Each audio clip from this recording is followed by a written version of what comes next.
Hello everyone, welcome to episode number 2 of my Arizona adventure. After spending a little bit more than a week relaxing with friends and touring the Phoenix area, it's time to head north and leave the Valley of the Sun. Almost immediately after leaving the Phoenix area on Interstate 17, you get a taste of the awesome Arizona landscape as I make my way toward my first stop of the day, the Fort Verde State Historical Site in Camp Verde, Arizona.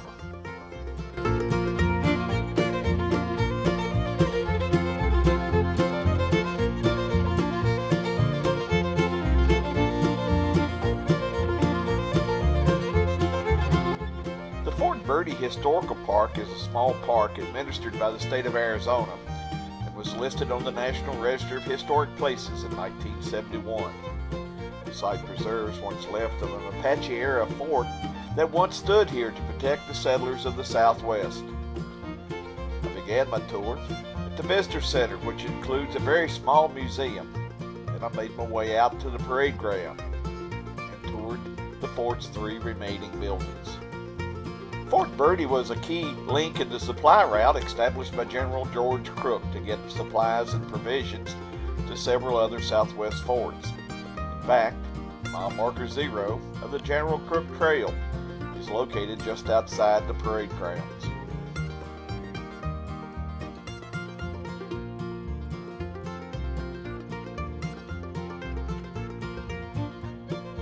For me, Fort Verde was a very interesting stop, as I enjoyed the history of the site, the fact that I was the only visitor and could read the storyboards and explore the park at my leisure made my visit even more enjoyable.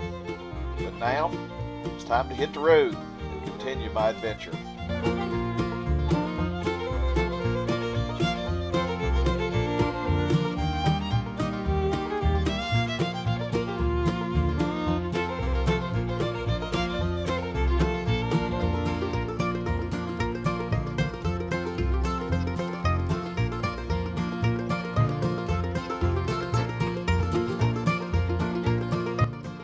Leaving Fort Verde, it was just a short 6 or 7 mile drive over to my next stop, Montezuma'S Castle National Monument.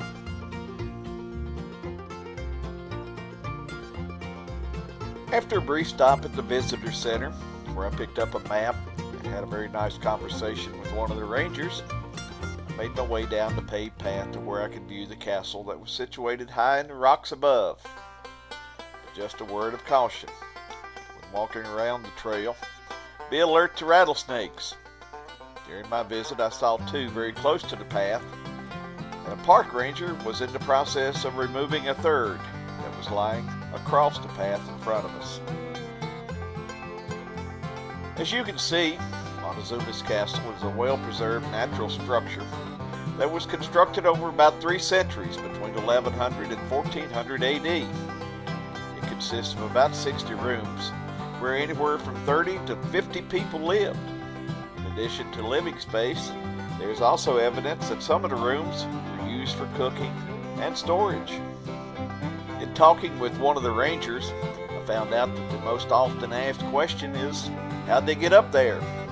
He explained that most likely the people who lived here used a small handmade ladder to enter and exit the structure.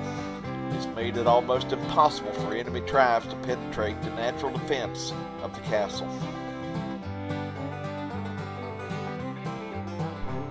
My next stop was not on my original agenda, but one of the rangers at the castle told me that I really should visit Montezuma'S Well, which is the park's satellite site about 10 to 15 miles up the road.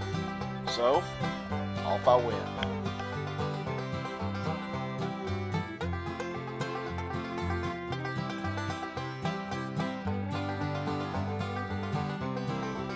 Montezuma'S Well is actually a natural limestone sinkhole from which a natural spring produces an estimated 1.5 million gallons of water each and every day. It measures about 390 feet from rim to rim and is more than 55 feet deep in places. In the cliffs surrounding the well, you can see the remains of cliff dwellings, which date back to the 11th century.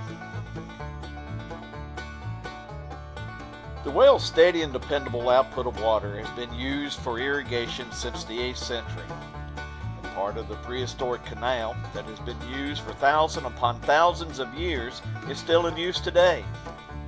The whale has long since been a sacred site to Native Americans, and today the National Park Service is doing an excellent job of preserving and protecting this historic site.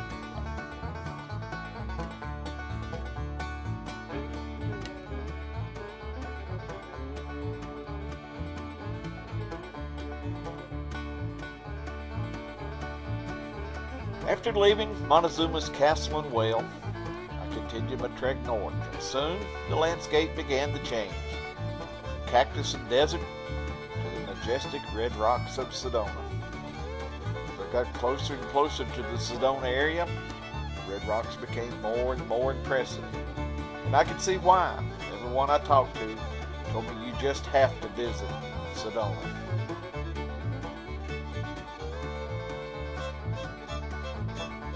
Sedona is a town of about 10,000 year-round residents, and the Red Rocks make it a very popular destination for artists and tourists alike.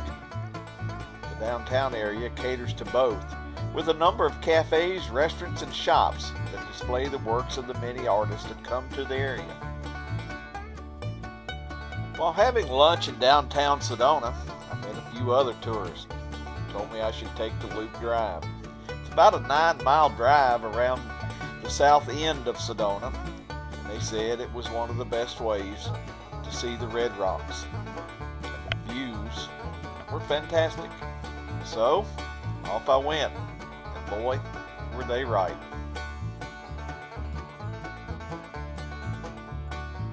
There are several pull-offs along the Loop Drive that afford you some magnificent views of the unique and beautiful landscape.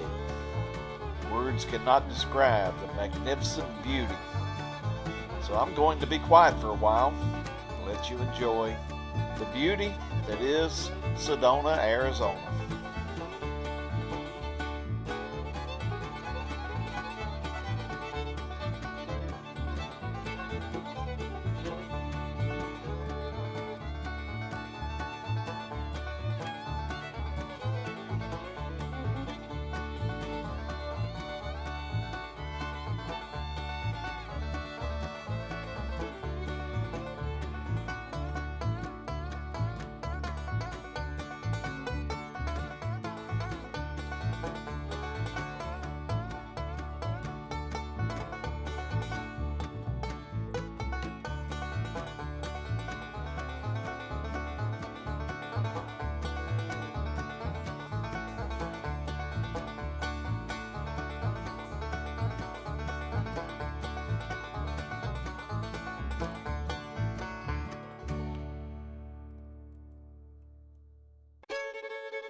It was my intention to spend the night in Sedona and continue my adventure the next day. But this time, my lack of planning sort of bit me in the butt, as there was absolutely no rooms available in the Sedona area. So I ended up cutting my visit short and headed on up to Flagstaff. So this is where I'm going to end this episode, with some final views of the Red Rocks of Sedona. If you enjoyed this video, please give me a thumbs up. If you want to keep up with my adventures, please ring the bell and subscribe. For now, it's time for me to head on down the road and see what's around the bend.